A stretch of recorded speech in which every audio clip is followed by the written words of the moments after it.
നമസ്കാരം. പ്രധാന വാർത്തകൾ. ക്രൂശിക്കപ്പെട്ട നസ്രേനായ യേശു ഉയർത്തെഴുന്നേറ്റിരിക്കുന്നു. കൂടുതൽ തെളിവുകൾ പുറത്ത്.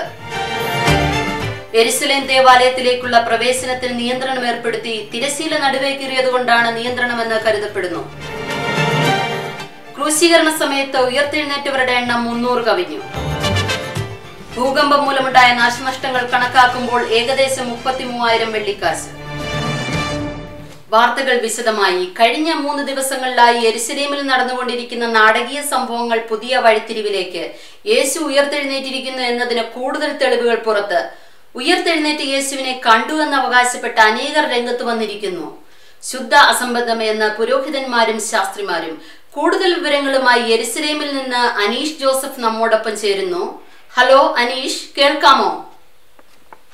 അനീഷ്, യേശു ഉയർത്തെഴുന്നേറ്റിരിക്കുന്നു എന്നതിന് വിശ്വസനീയമായ എന്തൊക്കെ തെളിവുകളാണ് പുറത്തു വന്നിരിക്കുന്നത്? എന്താണ് ഇപ്പോൾ യെരുശലേമിലെ അവസ്ഥ? ജനങ്ങളുടെ പ്രതികരണം എന്താണ്? ഇന്ന് പുലർച്ചെയാണ് യേശു ഉയർത്തെഴുന്നേറ്റു എന്നുള്ള വാർത്ത ആദ്യം പുറത്തു വന്നത്. കല്ലറ കാണുവാനായി പോയ 3 സ്ത്രീകളാണ് യേശു ഉയർത്തെഴുന്നേറ്റത് സ്ഥിരീകരിച്ചത്. എടുത്തു പറയേണ്ട കാര്യം, 3 ദിവസം മുൻപ് യേശുവിന്റെ ശരീരം ഇവിടെ അടക്കം ചെയ്തതിനു ശേഷം റോമ ഗവൺമെന്റ് കല്ലിന് മുദ്ര വെച്ചു കാവൽക്കൂട്ടത്തെ നിർത്തി കല്ലറ ഉറപ്പാക്കിയിരുന്നു. ഇങ്ങനെ ശക്തമായ കാവലുണ്ടായിരുന്ന ഇവിടെ നിന്നുമാണ് യേശുവിന്റെ ശരീരം കാണാതായിരിക്കുന്നത്. ഇത് യേശു ഉയർത്തെഴുന്നേറ്റിരിക്കുന്നു എന്നുള്ള വാദത്തിന് കൂടുതൽ ബലം നൽകുന്നു. മറ്റൊരു സുപ്രധാനമായ കാര്യം യേശുവിന്റെ മരണത്തോടനുബന്ധിച്ചുണ്ടായ സംഭവവികാസങ്ങളാണ്.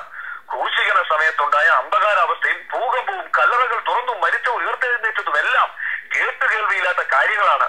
ഇതൊക്കെ വിരൽ ചൂണ്ടുന്നത് യേശുക്രിസ്തു ദൈവപുത്രനായിരുന്നു എന്നുള്ള വസ്തുതയിലേക്കാണ്. കഴിഞ്ഞ 3 ദിവസങ്ങളായി ജനങ്ങൾ പരിഭ്രാന്തിയിലുമാണ്. അനീഷ്, യെരുശലേം ദേവാലയത്തിൽ ഇപ്പോൾ എന്താണ് നടന്നുകൊണ്ടിരിക്കുന്നത്? കർശനമായ നിയന്ത്രണം ഏർപ്പെടുത്തിയിട്ടുണ്ടോ? അധികാരികൾ ഇതേപ്പറ്റി എന്തു പറയുന്നു? യേശുവിന്റെ മരണത്തിന്റെ അതേ സമയം തന്നെ ദേവാലയത്തിന്റെ തിരശ്ശീല മുകളിൽ നിന്നും താഴേക്ക് 2ആയി പിളർന്നു. ഇത് യഹൂദരെ വളരെ പരിഭ്രാന്തരാക്കിയിരുന്നു. യേശുവിന്റെ മരണവുമായി ഇതിന് യാതൊരു ബന്ധവുമില്ല, മറിച്ച് കെട്ടുകഥയാണെന്നാണ് പുരോഹിതന്മാർ അവകാശപ്പെടുന്നത്. എങ്കിലും യേശുവിന്റെ മരണവുമായി ഇതിന് ബന്ധമുണ്ട് എന്നാണ് ഭൂരിപക്ഷം ജനങ്ങളും വിശ്വസിക്കുന്നത്. വലിയ ഒരു ജനക്കൂട്ടം ഇവിടെ തടിച്ചുകൂടിയിട്ടുണ്ട്. അവരെ നിയന്ത്രിക്കുന്നതിന് വേണ്ടിയാണ് ദേവാലയത്തിലേക്കുള്ള പ്രവേശനം കർശനമായി നിയന്ത്രിച്ചിരിക്കുന്നത്. പ്രധാന ചില വ്യക്തികളെ മാത്രമേ അകത്തേക്ക് കടത്തിവിടുന്നുള്ളൂ.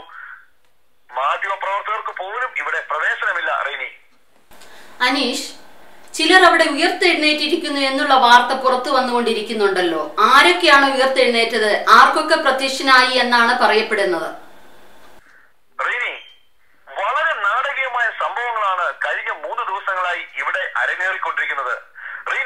മരിച്ചുപോയ പലരും പലയിടങ്ങളിലും പ്രത്യക്ഷമാകുന്നു.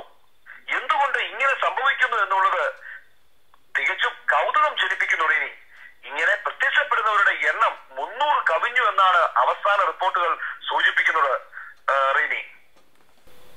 യേശുവിന്റെ ഉയർപ്പും അതിനെ തുടർന്നുണ്ടായ സംഭവങ്ങളെയും പറ്റി ചർച്ച ചെയ്യുവാൻ പ്രമുഖ സാമൂഹ്യ പ്രവർത്തനായ ജിബു ജേക്കബ്, യേശുവിന്റെ പ്രധാന ശിഷ്യന്മാരിൽ ഒരാളായ ശിമോൻ പത്രോസ് എന്നിവർ സ്റ്റുഡിയോയിൽ നിന്ന് നമ്മോടൊപ്പം ചേരുന്നു. കൂടാതെ മഹാപുരോഹിതനായ കയ്യഫാവിനെയും ടെലിഫോണിൽ പ്രതീക്ഷിക്കുന്നു.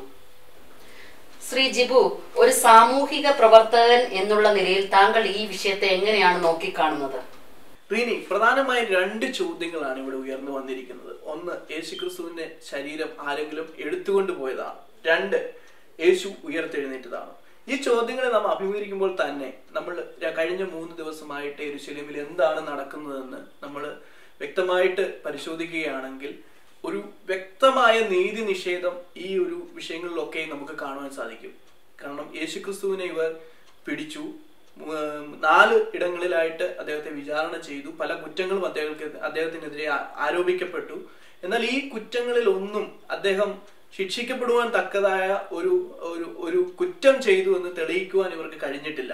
അങ്ങനെ ഇരിക്കൽ തന്നെ അദ്ദേഹത്തെ ക്രൂശിക്കുവാനായിട്ട് ഏൽപ്പിച്ചു കൊടുത്തു. ആ ക്രൂശീകരണ സമയത്തൊക്കെ ഉണ്ടായ സംഭവങ്ങളൊക്കെ നാം ഇവിടെ കണ്ടതാണ്. അങ്ങനെ അതിനുശേഷം യേശുവിനെ അടക്കം ചെയ്തതിന് ശേഷം ഇവരെന്താണ് ചെയ്തത്?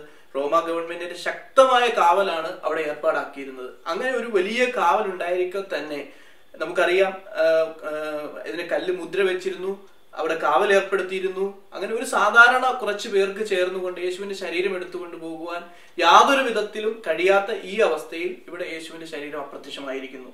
അങ്ങനെ നമുക്ക് ഒരു തരത്തിലും ചിന്തിക്കാൻ കഴിയുകയില്ല ആരെങ്കിലും അദ്ദേഹത്തിന്റെ ശരീരം എടുത്തുകൊണ്ട് പോയതാണോ എന്ന്. അതുകൊണ്ട് നമുക്ക് വളരെ വ്യക്തമായിട്ട് അനുമാനിക്കാം യേശുക്രിസ്തു ഉയർത്തെഴുന്നേറ്റിരിക്കുന്നു. ഈ ഗവൺമെന്റിന്റെ അല്ലെങ്കിൽ എല്ലാ ഈ കാവലുകളെയും ഭേദിച്ചുകൊണ്ട് യേശുക്രിസ്തു ഉയർത്തെഴുന്നേറ്റിരിക്കുന്നു എന്ന് തന്നെയാണ് ഞാൻ വിശ്വസിക്കുന്നത്. ശ്രീ പത്രോസ്, താങ്കൾ യേശുവിന്റെ പ്രധാന ശിഷ്യനായിരുന്നല്ലോ. ഈ കർത്താവിന്റെ ഉയർപ്പുമായി ബന്ധപ്പെട്ട് താങ്കൾക്ക് എന്തെല്ലാം കാര്യങ്ങളാണ് വെളിപ്പെടുത്തുവാനുള്ളത്? റീനി, ഇന്ന് പുലർച്ചെ ഞങ്ങളോടൊപ്പമുള്ള 3 സ്ത്രീകളാണ് അവിടെ പോയി നോക്കിയത്. അവിടെ യേശുവിന്റെ ശരീരം അവർക്ക് കാണുവാനിടയായില്ല. അതിനുശേഷം എന്നോട് പറയുകയും ഞാൻ അവിടെ പോയി നോക്കുകയും ചെയ്തു. അപ്പോൾ അവന്റെ കല്ലറയിൽ തന്റെ ശരീരം ഉണ്ടായിരുന്നില്ല. അവൻ ഉയർത്തെഴുന്നേറ്റു എന്ന് എനിക്ക് വ്യക്തമായി മനസ്സിലായതാണ്. താൻ ജീവിച്ചിരിപ്പോൾ തന്നെ മരണത്തെപ്പറ്റിയും തന്റെ ഉയർപ്പിനെ പറ്റിയും ഞങ്ങളോട് വളരെ വ്യക്തമായിട്ട് വിശദമായിട്ട് യേശു പറഞ്ഞിട്ടുള്ളതാണ്.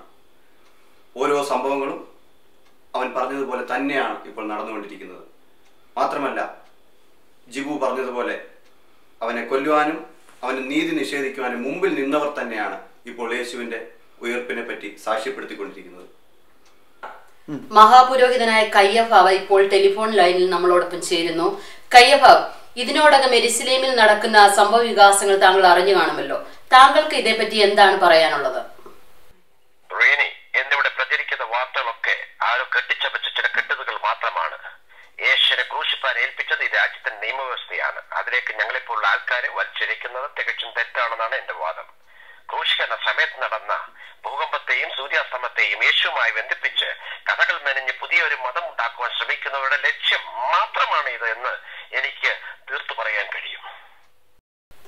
കയ്യഫാവ്, ക്രൂശീകരണ സമയത്ത് നടന്ന ഭൂകമ്പം ഒരുപക്ഷെ അവിചാരിതമായിരിക്കാം. എന്നാൽ മരിച്ചവർ കല്ലറ വിട്ട് ഉയർത്തെഴുന്നേൽക്കുക, യെരുശലേം ദേവാലയത്തിലെ തിരശ്ശീല 2 കീറുക, ഇതൊക്കെ അവിചാരിതമാണോ? ക്രിസ്തുവുമായി ഇതിന് യാതൊരു ബന്ധവും ഇല്ലെന്നാണോ നിങ്ങൾ പറഞ്ഞു വരുന്നത്? ഇവിടെ ആര് ഉയർത്തു എന്നാണ് നിങ്ങൾ പറയുന്നത്? നിങ്ങളെപ്പോലുള്ള മാധ്യമങ്ങൾ കെട്ടിച്ചമച്ച കഥകളല്ലേ ഇത്? ജനങ്ങളെ വെറും തെറ്റിദ്ധരിപ്പിക്കുക മാത്രമാണ് നിങ്ങൾ ചെയ്തുകൊണ്ടിരിക്കുന്നത്.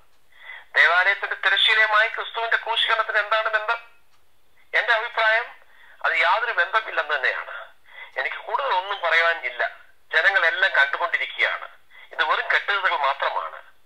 ഇത് അധികം മുന്നോട്ട് പോവുകയില്ല. ജനങ്ങൾ തന്നെ ഇത് തെളിയിക്കും. കാലം തെളിയിക്കും ഇത്. അദ്ദേഹം ടെലിഫോൺ സംഭാഷണം അവസാനിപ്പിച്ചു എന്ന് കരുതുന്നു. നമുക്ക് തിരിച്ചു വരാം. ശ്രീ ജിബു, ഇതുവരെയുള്ള കാര്യങ്ങൾ വെച്ച് നോക്കുമ്പോൾ ഇനിയും എന്തൊക്കെ സംഭവങ്ങൾ നടക്കുമെന്നാണ് കണക്കാക്കുന്നത്? റീനി, ഇവിടെ മഹാപുരോഹിതൻ പറഞ്ഞതുപോലെ ഒരു പുതിയ മതം ഉണ്ടാക്കുവാനോ അല്ലെങ്കിൽ എന്തെങ്കിലും ഒന്ന് കെട്ടിപ്പടുക്കുവാനോ ഉള്ള ഒരു ലക്ഷ്യമൊന്നും ആരും ചെയ്യുന്നു എന്ന് എനിക്ക് തോന്നുന്നില്ല. ഇവിടെ നാം മനസ്സിലാക്കേണ്ട ഒരു കാര്യം, പലരും ചർച്ചയിലൊക്കെ നമ്മൾ വിട്ടുപോകുന്ന ഒരു കാര്യമുണ്ട്. യേശുവിന്റെ ക്രൂശീകരണ സമയത്ത് അവിടെ ഉണ്ടായിരുന്ന ഒരു ശതാധിപനുണ്ടായ മാനസാന്തരം, നമ്മളത് വളരെ വ്യക്തമായിട്ട് നമ്മൾ നോക്കേണ്ട ഒരു കാര്യമാണ്. യേശുവിന്റെ ക്രൂശീകരണ സമയത്തൊക്കെയും അദ്ദേഹം അടുത്തുണ്ടായിരുന്നു. അങ്ങനെ യേശുവിനെ ക്രൂശിക്കാൻ കൂട്ടുനിന്ന അദ്ദേഹത്തിന് യേശുവിന്റെ ഒരു മരണം കണ്ട് ഒരു മാനസാന്തരം ഉണ്ടായതായിട്ട് നാം കാണുന്നു. കാരണം അവൻ വാസ്തവത്തിൽ നീതിമാനായിരുന്നു എന്ന് പറയുന്ന ഒരു അനുഭവം നാം കണ്ടു.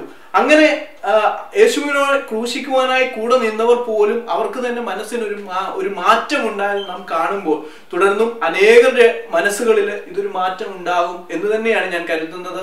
ഇത് മഹാപുരോഹിതൻ പറഞ്ഞ പോലെ ഇവിടെ എല്ലാവരും കാണുന്നുണ്ട്. ഇത് എല്ലാവരും കാണുന്നത് തന്നെയാണ് എനിക്കും പറയുവാനുള്ളത്. ഈ നാളുകളിൽ അനേകർ ക്രിസ്തു നീതിമാനാണെന്നുള്ള ഒരു നിഗമനത്തിലേക്ക് എത്തും. അനേകർ ക്രിസ്തുവിന്റെ അനുയായികളായിട്ട് തുടർന്നും ഉണ്ടാകും എന്ന് തന്നെയാണ് ഞാൻ കരുതുന്നത്. വളരെ കൗതുകരമായ സംഭവവികാസങ്ങളാണ് ഇപ്പോൾ നടന്നുകൊണ്ടിരിക്കുന്നത്. ഇനിയും എന്തൊക്കെ പുതുതായി പുറത്തു വരുമെന്നുള്ളത് നമുക്ക് കാത്തിരുന്ന് കാണാം.